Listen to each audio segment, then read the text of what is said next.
Hello friends, welcome back to my channel earth mom Dehradun. मैं हूं ज्योति और वेलकम है आप सभी का मेरे चैनल पे। चैनल में नए हैं तो सब्सक्राइब ज़रूर करना, वीडियो को एंड तक ज़रूर देखना और कमेंट सेक्शन में आज कॉन्ग्रेचुलेशंस बोलना तो बिल्कुल मत भूलना, क्योंकि आज का वीडियो ना बहुत मज़ेदार होने वाला है। साहिबा की फैमिली और इनके ढेर सारे पचकों के बारे में आज हम लोग रिएक्शन देने वाले हैं। किस तरीके से भाई ने ही अपनी बहन के कॉन्टेंट की मटिया पलेट जो करी है उस चीज़ के बारे में बात करने वाले हैं, प्लस बहुत सारी गपशप। सो दोस्तों, आप लोगों को पता ही होगा कि इतने दिनों नहीं सालों से, पिछले 2 साल से हम लोग रेस्टोरेंट सिर्फ यही माला जो है सुनते हुए नज़र आ रही हैं। सिर्फ एक रेस्टोरेंट की वजह से साहिबा को अपना ससुराल छोड़ के, मौदा छोड़ के मुंबई शिफ्ट होना पड़ गया। 2 साल तो भाई साहब पता नहीं उस समय पे ताजमहल को भी बनने में लगा था या नहीं, लेकिन इनके रेस्टोरेंट को बनने में पूरे 2 साल लग गए। और उस 2 साल के बाद फाइनली रेस्टोरेंट का दिन, डेट, सब कुछ नज़दीक आ गया। और मुझे ये सोच के बड़ा बुरा लगता है कभी कभी साहिबा के लिए कि खुद का सारा कंटेंट होते हुए भी कितनी कुर्बानी उस बेचारी को देनी पड़ती है। भाई को हर चीज़ की जल्दबाजी होती है, चाहे वो कंटेंट अपनी बीवी के बर्थडे का हो, चाहे वो कंटेंट अपनी बहन का हो, चाहे अपना खुद का हो, चाहे अपने बेटे का हो। उनको अपनी वीडियो में हर चीज़ सबसे पहले दिखानी है तो दिखानी है। और ये हर बार का होता है, बर्थडे किसी और का, कंटेंट किसी और की वीडियो में, मतलब एक ही कंटेंट 10-12 बार हम लोग रिपीटेटिव मोड पे देख के ना समटाइम्स इतने बोर हो जाते हैं। और कहीं ना कहीं इसी बोरियत की वजह से ना मैंने बीच में बिल्कुल रिएक्शन देने बंद कर दिए थे। लेकिन उसके बाद जो चाहने वाले हैं वो बार बार मैसेज कर रहे थे, तो मैंने कहा नहीं यार, आप लोगों का दिल रखने के लिए एक वीडियो तो 2-4 दिन में मैं बना ही लिया करूँगी। तो जहाँ पे इतने दिन से साहिबा अपने रेस्टोरेंट का नाम, पहचान, सब कुछ छुपाने की कोशिश कर रही थी, वहाँ पे बेचारी का खुद के कंटेंट में दिखने से पहले ही रेस्टोरेंट का नाम क्या, रेस्टोरेंट का सब कुछ रिवील हो गया। मतलब कुछ प्रिवेसी है या नहीं, उसके झोली में कभी कोई कंटेंट आएगा या नहीं। इन लोगों के अंदर ना बुद्धि की बहुत कमी है, और यही कमी की वजह से ना इन लोगों के आए दिन पचके होते रहते हैं। और सबसे बड़ी कमी है इनकी एडिटिंग में, कि आए दिन इनकी एडिटिंग में कुछ ना कुछ लूप होल से छोड़ देते हैं, इंटेंशनली छोड़ते हैं, अनइंटेंशनली छोड़ते हैं। अगर ये सेम चीज़ मिलियन ऑफ जनता देख सकती है तो क्या ये सेम चीज़ इनको एडिटिंग करते वक्त नज़र नहीं आती है? क्या एडिटिंग करते वक्त ये लोग इस चीज़ पे गौर नहीं करते हैं, या फिर जानबूझ के ये सब चीज़ें होती हैं? क्योंकि हम भी जब एडिटिंग करते हैं तो पूरी स्क्रीन में हमें भी पता होता है ना। तो ये लोग तो इतने मंझे हुए व्लॉगर हैं, इन्हें कैसे नहीं पता होता है? तो कुछ चीज़ें तो देखो इंटेंशनली यहाँ पे होती हैं, मानो या ना मानो, गलती इतनी बड़ी नहीं हो सकती है। ये जानबूझ के हिंट दे दी जाती है कि चलो इस चीज़ के बारे में एक हाइप क्रिएट हो जाए। तो जनाब के अंदर पेशेंस तो बिल्कुल नहीं था। जनाब को तो दिखाना ही दिखाना था कि मैं तो ओपनिंग सेरेमनी में भी होके आ गया हूँ, नेमिंग सेरेमनी में भी होके आ गया हूँ, सब कुछ करके आ गया हूँ। पहली चीज़ तो मेरे व्लॉग में ही जाएगी, भले ही साहिबा जब भी डाले, लेकिन मैं ये दिखा दूंगा कि मैंने और मेरी वाइफ ने क्या पहना है, क्योंकि वो कंटेंट मेरा है। मेरी वाइफ का सूट मेरा कंटेंट, मेरा कुर्ता पजामा मेरा कंटेंट। हमारी ड्रेस हमारी बहन क्यों दिखाएगी? हमारी बहन अपनी ड्रेस दिखाएगी और उसकी ड्रेस भी हम दिखाएंगे। तो जनाब और मैडम से इतना भी पेशेंस नहीं रखा गया कि उन्होंने उसकी थीम तक अपनी वीडियो में बता दी कि उसने कौन सी थीम रखी है, कौन सा ड्रेस कोड उसने रखा है। क्योंकि ये चीज़ उसने अपने व्लॉग में नहीं बताया था कि उसने कोई ड्रेस कोड जो है वो कौन से कलर का किया है। तो वो चीज़ें भी उन्होंने बता दी कि बेज कलर का कोई भी ऑफ वाइट, ये उसने बोला था पहन के आ जाना, तो मेरे पास रखा हुआ था तो मैंने पहन लिया, तो वो पहन के उन्होंने दिखा दिया। चलो यहाँ तक भी ठीक था कि ये भी दिखा दिया, ये भी बता दिया कि ओपनिंग सेरेमनी हो चुकी है। अब व्लॉग उन्होंने डाल दिया तो इसका मतलब हो ही चुकी है ना, वो भी डेट बता दी।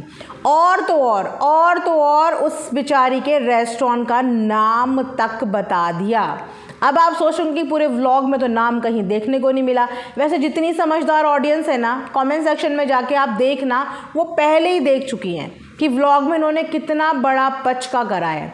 जब ये लोग कार का दरवाज़ा खोल रहे हैं ना, तो उसके रेस्टोरेंट का ऊपर का पूरा बोर्ड, पूरी इमेज उसकी उनके कार के शीशे में बिल्कुल क्लियरली नज़र आ रही है। कोई भी देख के पता लगा सकता है कि उस रेस्टोरेंट का नाम क्या है।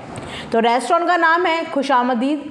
इसके अलावा उनके माइंड में और कुछ आ भी कैसे सकता था, क्योंकि हर चीज़ उनके अराउंड सराउंड ही घूमती है, कोई भी चीज़ 19-20 नहीं हो सकती। तो खुशामदीद बाय साहिबा एंड साहिबा का जहाँ जहाँ पे उनके जहान में कहीं भी फ़नी का नाम नहीं है। फ़नी के लिए रेस्टोरेंट खुला है लेकिन फ़नी का नाम नहीं है। अब फ़नी का नाम लगा के करेंगे भी क्या? फ़नी के नाम से थोड़ी रेस्टोरेंट चलने वाला है। रेस्टोरेंट तो चलेगा साहिबा के नाम से, साहिबा के नाम से, उसके व्लॉगिंग चैनल के नाम से। उसी के नाम से तो लोग ढूंढते ढूंढते, एड्रेस देखते देखते, मोबाइल में चेक करते करते वहाँ तक पहुँचेंगे। इसलिए फ़नी का नाम कहीं पे भी कुछ भी नहीं है, सिर्फ साहिबा, साहिबा का जहाँ और खुशामदीद, ये नाम है। पर्सनली पॉइंट ऑफ व्यू अगर इस चीज़ पे बताऊँ, नाम मुझे पर्सनली अच्छा लगा, प्यारा नाम है, खूबसूरत नाम है, अच्छा नाम है। लेकिन उसके अलावा बात ये बुरी लगी कि भैया भाई को इतनी जल्दबाजी किस बात की थी? क्यों भाई ने अपनी बहन का रेस्टोरेंट का नाम पहले ही पचका कर दिया? आप लोगों को क्या लगता है कमेंट सेक्शन में बताना कि ये इंटेंशनली हुआ है या अनइंटेंशनली हुआ है, और क्यों ये सारी गलतियां हर बार इनके भाई के व्लॉग में ही होती है। और अगर ये गलती उन्होंने रेक्टिफाई भी कर ली थी तो ये चीज़ उन्होंने एडिट भी करनी ज़रूरी नहीं समझी, स्टिकर लगाना कुछ भी ज़रूरी नहीं समझा। मतलब कि उन्हें चाहिए कि हर चीज़ की हाइप जो है वो मेरे ही चैनल के माध्यम से बन जाए। अब जितने लोगों को ये पता चलेगा ना कि उनकी कार में दिख गया, उनकी कार में दिख गया, उतने लोग जाके उनका व्लॉग देखने जाएंगे, उतने लोग जाके वो वीडियो देखने जाएंगे। अब बेचारी साहिबा इस बार भी हमेशा की तरह पीछे रह जाएगी। तो साहिबा ने बहुत खर्चा किया अपने इस रेस्टोरेंट पे, 2 साल उसने इस रेस्टोरेंट पे लगा दिए, अपना ही सारा पैसा लगाया है। फ़नी तो कुछ कमाते धमाते हैं नहीं, तो अपनी ही सारी जमा पूंजी इसमें लगाई है। शॉपिंग करी, ड्रेस डिसाइड करी, पूरे घर वालों की इतने शॉर्ट नोटिस पे कपड़े बनाए, सब कुछ किया, और उसके बाद हाइप के नाम पे कुछ भी नहीं। और तो और साहिबा का खुद का ड्रेस जो है रिवील हो गया। और ये हर बार का इनके साथ होता है। चाहे आप इनके एनिवर्सरी लुक की बात कर लो, इनका एनिवर्सरी लुक भी इनकी वीडियो में आने से पहले ही किसी और बहुत लोगों की स्टोरीज़ में देखने को मिल गया था इंस्टाग्राम पे। तो इनकी प्रिवेसी कुछ भी नहीं है। ये बेचारी हमेशा वीडियो डालने में लेट हो जाती है, और इनका कंटेंट, इनके हर लुक, इनकी हर चीज़ें किसी और की माध्यम से ही हमें पता चल जाता है। जैसे कि इनका ड्रेस भी पता चल गया इन्होंने क्या पहना था। अच्छा, एक चीज़ आप नोटिस करना, फंक्शन किसी और का, सेलिब्रेशन किसी और का, रेस्टोरेंट किसी और के नाम का, और वही बंदा सबसे ज़्यादा फ़कीर बना के घूम रहे हैं। सबके कपड़े प्रेस्ड हैं। आप एक बार फ़नी को ऊपर से नीचे तक ज़रूर देखना। फ़नी का रेस्टोरेंट है ना, ताकि भैया फ़नी के ऊपर से बेरोज़गारी का टैग हट जाए। चलो ये बोलने को हो जाए उनके माता पिता को भी कि भैया हमारे फ़नी का मुंबई जैसी जगह में रेस्टोरेंट है, भले ही वो मुंबई में ना हो, है ना, मुंबई से कोसों दूर हो, लेकिन मुंबई जैसी जगह में हमारे बेटे का रेस्टोरेंट है। लेकिन जो रेस्टोरेंट का मालिक है उसकी हालत आप ज़रा देखना। जो कुर्ता उसने पहना है, उस कुर्ते पे 100 सिलबटें पड़ी हुई हैं। जो कुर्ता उसने पहना है किस तरीके का, वो नया कुर्ता भी आप लोगों को लग रहा है कि वो एक नया कुर्ता होगा?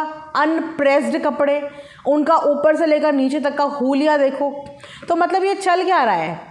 अगर साहिबा ने अपने लिए ही ये रेस्टोरेंट खोलना था, अपने आप को ही बिजनेस वुमेन प्रूव करना था, तो फिर भैया अपने पति के लिए क्या खोल के बैठेंगी?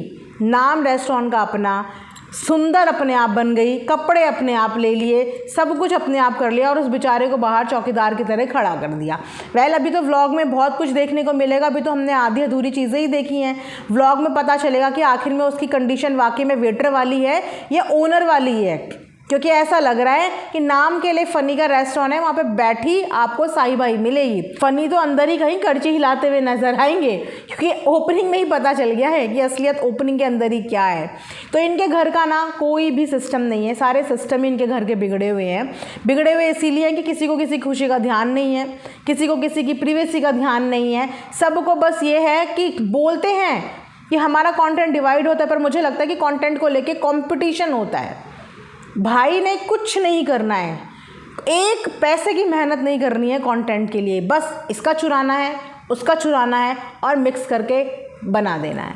उन्होंने 1% मेहनत नहीं करनी है, और जो मेहनत करे उसका कंटेंट भी इन्होंने छीन लेना है। तो इस तरीके से जो अपने भाई हैं ना, इनको सर पे बिठा रखा, और कहीं ना कहीं यही रीज़न है कि दोनों के बीच में आप लोगों को थोड़ी थोड़ी चीज़ें गड़बड़ होती हुई नज़र भी आ रही होंगी। कि ये रीज़न है एक्चुअली कि इनकी बीच में जो चीज़ें हैं वो बोलती कुछ नहीं होगी कि चल बड़ा भाई है, लिहाज कर देती होगी, कुछ बोलती नहीं होगी कि यार आज जिस मुकाम पर मैं खड़ी हूँ, जो लोग मुझे पहचानते हैं, कहीं ना कहीं वो इन्हीं का योगदान है। ये लोग इंडस्ट्री में ना होते, ये लोग मेरे को प्रमोट ना करते, तो मैं आज आवाज़ यहाँ तक पहुँचती नहीं। तो इस मारे वो चुप हो जाती है। लेकिन कब तक चुप? अब अपने ऊपर अगर उसने इतना चीज़ें चढ़ा ली हैं, कार उसने अपने पैसों से ख़रीद लिया, फ्लैट उसने अपने पैसों से ख़रीद लिया, एक भी नहीं 2-2 फ्लैट ख़रीद लिया, वहाँ पे ज़मीन ख़रीद ली, रेस्टोरेंट पे पैसा लगा लिया, तो ऐसे कौन सी उसके पास नोटों की बारिश हो रही है कि वो पैसा ख़त्म ही नहीं हो रहा है? पैसा जा भी तो रहा होगा। और अगर सिर्फ आपकी आउटगोइंग जाती रहे और इनकमिंग आनी धीरे धीरे कम हो जाए, तो वहाँ पे इंसान डिस्टर्ब तो होता है, परेशान तो होता है, उसे गुस्सा तो आता है। वो वैसे ही 4-5 दिन में एक व्लॉग डालती, कभी कभी तो ऐसा भी हो जाता है कि हफ्ते भर उनके वीडियो व्लॉग नहीं आते हैं। तो इस वजह से उसे बुरा लगना इस बात में लाजमी है। तो आप लोगों को फाइनली पता चल गया कि साहिबा के रेस्टोरेंट का नाम, साहिबा का ड्रेस कोड, साहिबा की आउटफिट जो उन्होंने पहनी थी, मतलब सब चीज़ें पता चल गई। अब देखते हैं साहिबा अपनी वीडियो में क्या दिखाती है। मैंने सोचा जब मुझे पता चला है तो आप लोगों के साथ भी शेयर कर देती हूँ कि साहिबा के रेस्टोरेंट की ओपनिंग हो चुकी है और रेस्टोरेंट का नाम है खुशामदीद। अगर आप लोग भी इधर उधर के कहीं रहने वाले तो एक चक्कर मार के ज़रूर आना, थोड़ा घी तेल वाला खा के आना। अबे साहिबा का रेस्टोरेंट है ना, एक बार जाके खाना तो बनता ही है। सेल्फी दे देगी, एक आधी फ़ोटो दे देगी अपनी, और किसी चीज़ से कोई वहाँ जाए चाहे ना जाए, बस बाय साहिबा और बाय साहिबा का जहाँ, इस चीज़ के लिए तो चले ही जाएंगे। कम से कम न्यू व्लॉगर्स तो चले ही जाएंगे, जो जस्ट शुरू कर रहे होंगे ना अपनी यूट्यूब की जर्नी, वो तो वहाँ पहुँच ही जाएंगे। थोड़ा सा शाउट आउट मिल जाएगा और थोड़ा सा नाम और हैशटैग लगाने को मिल जाएंगे तो थोड़ा सा चल जाएगा। ऐसा होता है कि अगर कोई फेमस यूट्यूबर किसी एक आउटलेट पे जाके कुछ खा लेता है तो अगले 6 महीने तक उस आउटलेट पे भीड़ रहती है, ये बोल के कि वो यहाँ पे आके खा के गया था, और यहाँ पे तो उसने खुद खोल दिया है। तो दिमाग तो लगाया है कि मेरे नाम से तो आएंगे ही आएंगे, कुछ नहीं करने आएंगे तो एक वीडियो बनाने तो आएगा ही आएगा। कोई भी इंसान एक रील, एक शॉर्ट बनाने तो आएगा ही आएगा कि आज हम गए थे साहिबा के जहान में। तो ये था आप सबके लिए एक छोटा सा वीडियो। आई होप आप लोगों को पसंद आया होगा। मिलेंगे नेक्स्ट वीडियो में, तब तक अपना ध्यान रखिए। Thanks for watching earth mom Dehradun.